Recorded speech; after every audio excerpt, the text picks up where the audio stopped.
Word Balloon is brought to you by the League of Word Balloon Listeners.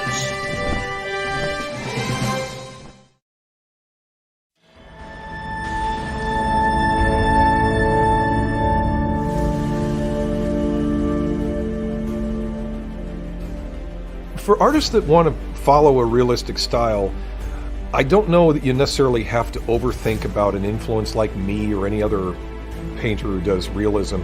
You can certainly get a lot from the pieces that we've done, maybe even imitate some of those compositions, but I think you'll find your own way once you're just studying reality, which is what I would do. I mean, if I'm going to look at people, things, photographs, it's beneficial to start shooting your own if you can get into that. And these days, since everybody's got a camera, that's not so much of an issue anymore. Being able to study life as the basis for something is the best.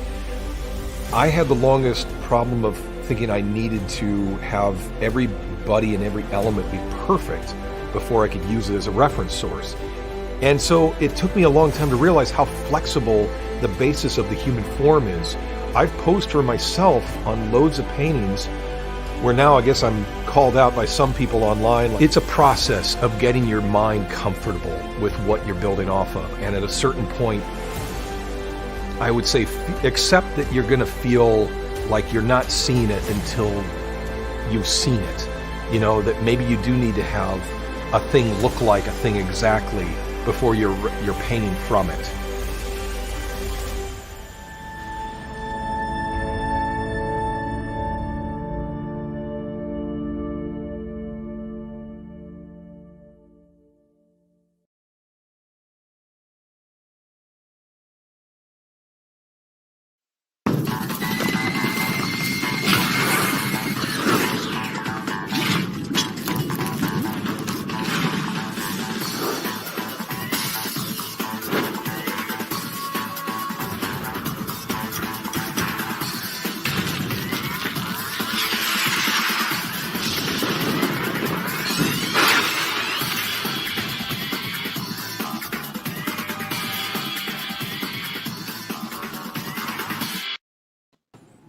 Hi, everybody. The weekend continues. Welcome back to Word Balloon, the comic book conversation show. John Suntress here. Look who's back. First time on video with me, Danny Fingeroth. Welcome, Danny. Good to see you. Great to be here. Was the last time we did it just audio? I think so. You know, it was so vivid. I remember it as video. Well, and I think we've, again, pre-COVID, I think we managed to meet each other face-to-face once or twice. Yeah. But, hey, man, I'm so glad you told me about this. I'm going to put the graphic back up again. Oh, thanks. In just a week from Saturday, the 24th of April. Right. Yeah, you're doing this amazing online workshop about editing comics and graphic novels, and it's through Comixplex. And tell me about this. Well, it's Comixplex is fast becoming the go-to place for everything exciting in comics, or a lot of exciting stuff, run by a great guy named Adam Monblatt. And it's where J.M. DeMatteis has been teaching what he calls Imagination 101, which is sort of comic book writing, and. And I think he's even teaching an advanced course. I forget if it's called 201 or 102, but you can find all this at the comixplex.com website. And I'm going to be teaching a comics editing live interactive workshop. It's limited to 10 people, and it'll be like you and me, except maximum of 10 people. Where comics editing is a weird thing, because if you do it right, it's invisible, and if you do it wrong, everybody knows it. But it's as a comic book editor, if anybody's ever edited anything or just kind of run a team, you play 100 different roles, and every creative person you work with has something else they need you to do or be, and so there's the actual skills of knowing art, knowing writing, knowing how to keep things on schedule, and then there's the interpersonal skills of knowing how to deal with all sorts of people, and both on the creative side and on the business side and the distribution side. So my joke, but it's not actually untrue. Is like when I'm. Oh, we lose him. We lose me. You lose me. Oh no, we're good. We're back. You forgive me. You keep going. Sometimes, and happens in mid-afternoon, my I know. Wi-Fi will flicker. Yeah. So if you lose me, keep the act going, and I'll be back as soon as I. All right. I'll keep juggling. Exactly. So, I mean, what I was saying is, when I'm making my notes and my bullet points, I remember when I used to make notes for my assistants if I would go on vacation or something. I'd get to like bullet point number 328, and I'd go, "Boy, there's a lot of stuff to keep track of being an editor, isn't there?" So, I mean, I want to give people a sense of what it's like, and teach. I have this head full of this weird knowledge about editing comic books, Sure. and all the different skills and instincts and experiences that I've had, and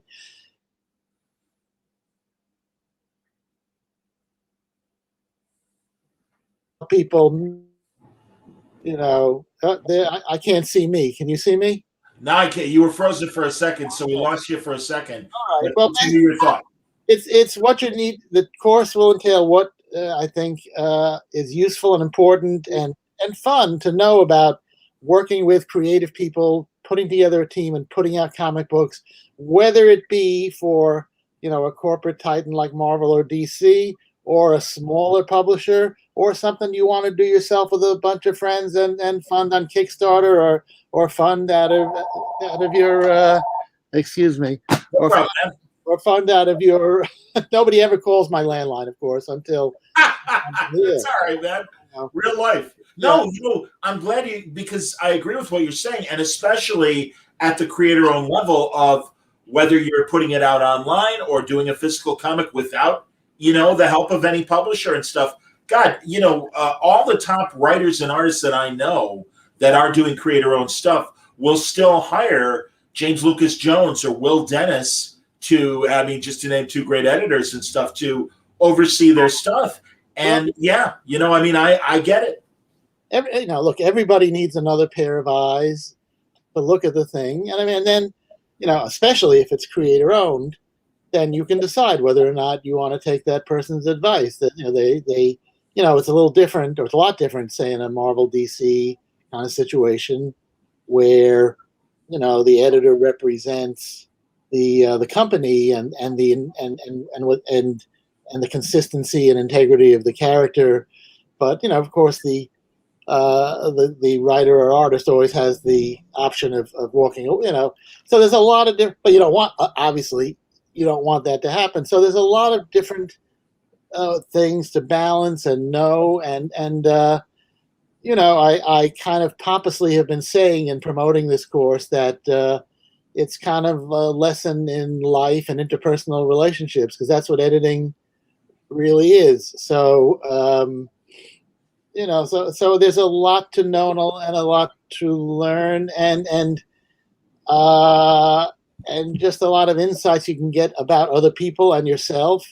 And maybe get some kind, and maybe end up employed somehow, or just knowing more about your own work. I mean, even if you're writing and drawing and putting your stuff up online, just to be able to have that side of yourself and step out of it and go, okay, how do I evaluate this? Have I achieved my own goal? So there's a lot to know, and of course, a lot of the sessions, I'll give you a little more detail in a minute. A lot of sessions will be questions, because as much one thing I've been teaching different aspects of comics a long time, and one thing I've learned is whatever it is that I anticipate that people will ask, they always ask something I never could possibly have imagined, or maybe just because I've been doing this for a long time, so I take for granted that people know stuff or have knowledge. So one great thing about the live interactive workshop is that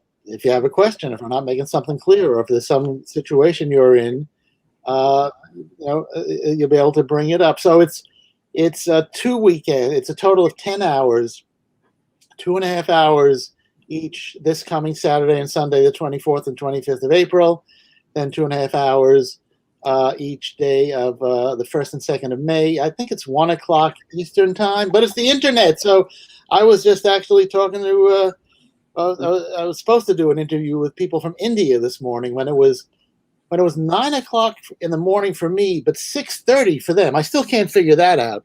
But I don't know where that half hour. Anyway, they couldn't do it. Oh, that's true. A half hour. Yeah, that is kind of weird. Okay. Weird. I totally don't understand it. So I was supposed to do a thing with India, but they had some kind of COVID crisis. So they asked me if I could postpone. Yeah. Jeez. That sucks, man. He's frozen right now, everybody. It's a good ad. For me.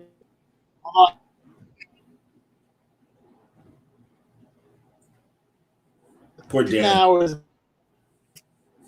Then I'll do it for a couple or to me, and it's on.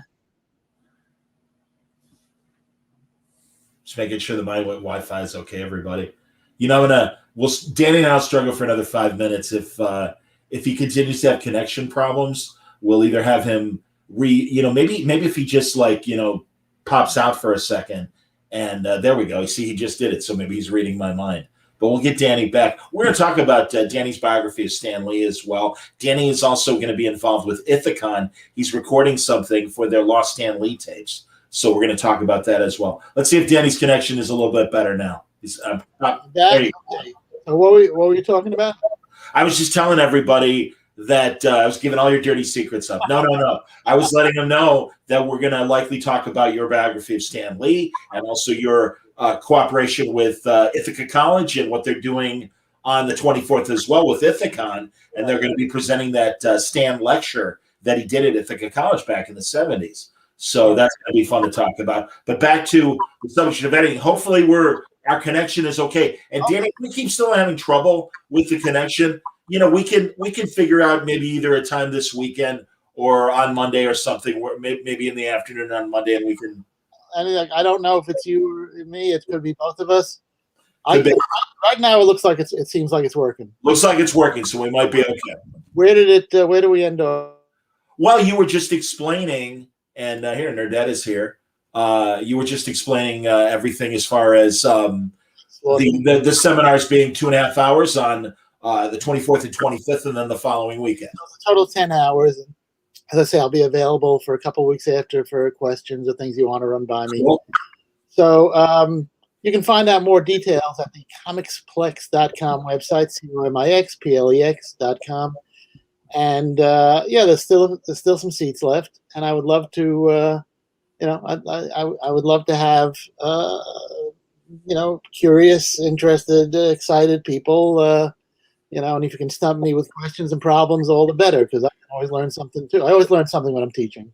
No, I understand. And honestly, I'm glad you're doing this because I do think there are a lot of ambitious people out there that not only want to write and draw, but be involved in some other capacity. And obviously editorial is so important, as we were saying earlier. And I mean, I can even name more great editors that are out there and are doing creator-owned things and helping people like Alex Segura, Joe Illich, or another group of guys. Tell me some of the names of when you were at Marvel, and were you editing and supervising other editors? Oh yeah, at Marvel. Well, I had every editorial job there, from assistant editor. I was never an intern, so I always got paid. You would barely know I was getting paid in the beginning, but I started out as I was the assistant to Stan Lee's brother, Larry Lieber, in what was called the British department, which we were mostly preparing reprint material for publication in England. Then I became Louise Simonson's assistant, and somewhere in the middle there I was Jim Shooter and Sal Brodsky's assistant. Wow. But then Louise Simonson, and then I became the editor of the Spider-Man comics. 2 different eras. I went freelance for a few years in between the 80s and 90s. And then by the 90s, the Spider-Man was so popular and the whole comics boom was on, so I became what was called a group editor. So I supervised a number of editors, including Rob Tokar and Eric Fine. And Okay. Oh, he's freezing again. Oh man. Don't worry, everybody. We'll again. Maybe he's a lot of different people. And then, of course, I worked. I worked under Jim Shooter, and under Tom DeFalco. But then, in the weirdness that was comics in those eras, very often those guys were freelance writers working for me. And of course, I worked a lot with Stan Lee at Marvel and at Byron Price Multimedia and other places.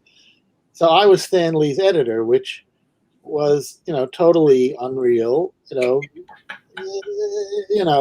I did that numerous places too. And Stan, was always professional about it. He never said, "I'm Stan Lee, take it, sign the voucher, and print it." He always was willing to do anything to make a story better. And if he didn't agree with it, he told you. But it was always a very he treated you as a peer. He didn't treat you as if you were just some newcomer or some idiot. But obviously, just having in my resume, edited Stan Lee, it's a very strange thing.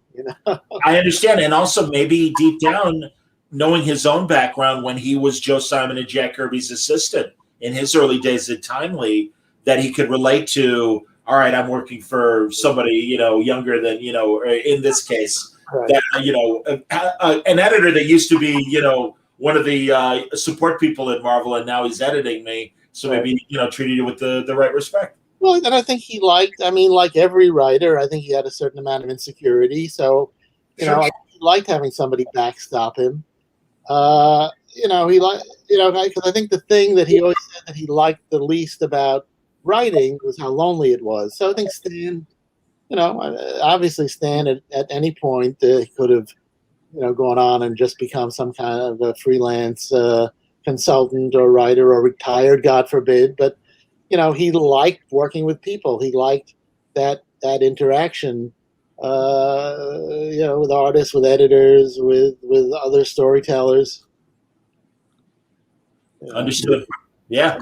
I'm glad we're talking right now, Danny, because you've written a very good biography of Stan Lee. There's a new biography out there about Stan that I think, I know. It gets into, hey, something, everybody's human and people are complex. This is mine. I just happen to have a copy. I'm going to put this in. There we go. Zoom in for that. There we go.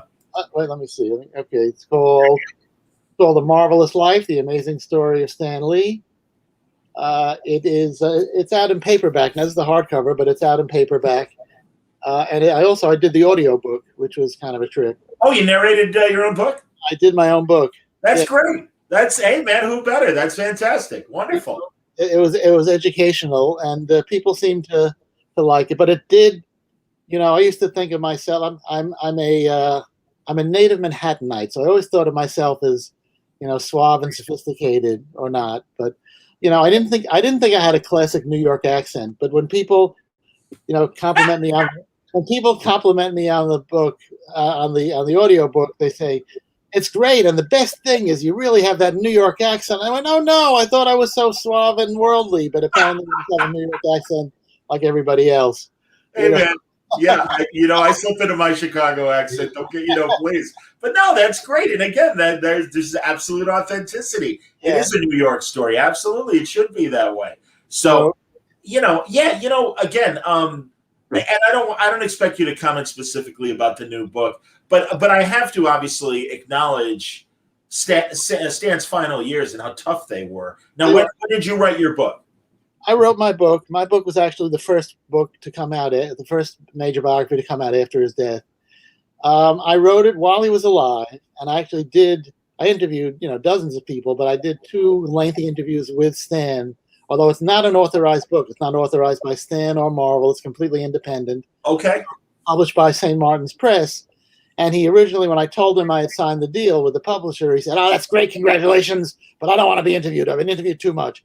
But he did 2, lengthy interviews with me for it. And I think I think I broke some new ground with him and got him to talk about things, at least in a way he hadn't. It's a real challenge because, look, I did work at Marvel. I did know him. I was friends friendly with him, friends, colleagues, but I was not by any means in his inner circle. Let me see. So I think I brought and bring, while it's clear I admire him and liked him, I think I bring a certain amount of objectivity to the tough questions about his collaborations with Kirby and Ditko. And Yeah. Again, he's freezing. I'll tell you what, folks. If Danny freezes one more time, we will reschedule because honestly, there's so much I want to talk about with you, Danny, and we're doing good right now, despite the momentary freezes and stuff. You're in suspended animation. I'm seeing me okay, but you free. I mean, it's anyway. Am I freezing on your end as well? Once in a while, yeah. Or just yeah. Well, that's why, and I'll see when I play back the recording of this. Like I said, if it happens one more time, we'll wrap up and we'll reconvene. Hopefully, either this weekend, either this weekend or Monday, because I certainly want to give people enough time to be aware of the seminar and everything. This is going out live, though, right? Yeah, this is live right now. Oh, well, and yeah, people are watching, so no, I hope they're sticking with us. You know. So yeah, those last years were very tough, and look, I go very much in depth into his career, into his relationships with the artist, a lot of his relationship with Martin Goodman. Sure. And he froze again. No, I understand, and yeah, you see, this is what we want to talk about. Yeah. So, yeah. You know, Danny, I'll tell you what. Let's try and reconvene. Okay. And we'll talk. You know, and also hang out. Even though we'll end the broadcast because I want to get your email. I don't think I have your email stuff. Okay, sure.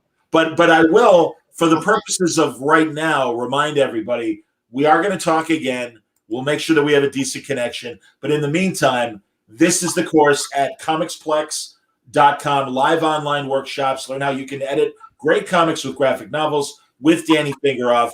And here I'll put, again, the banner up with the URL.